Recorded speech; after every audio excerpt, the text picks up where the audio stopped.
Som una institució que de sempre hem tingut la humanització molt present i ja el 2010 van dissenyar un programa, el programa Conviure en el càncer, en el qual hi ha diferents projectes d'activitats per acompanyar i orientar als pacients, més en la part emocional i en la part social. I també l'any passat, amb el tema de la Covid i tot això, van fer un grup de professionals, de pacients i de familiars per treballar en un pla d'humanització. Tot això ho hem recollit, les necessitats que tenien ells en aquest pla d'humanització, i de fet, un dels àmbits més clar i concret que ells van dir era el tema dels espais. Per tant, això ha sigut una oportunitat boníssima per dir, vinga,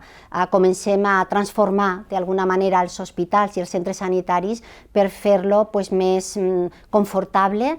més sociable també. D'alguna manera és crear els espais perquè ells també comparteixen el que són les seves experiències, les seves emocions, la forma de com ells porten la malaltia, i espais com aquest jo crec que sí que ajudaran en la part emocional, social i, per supost, també en la part física.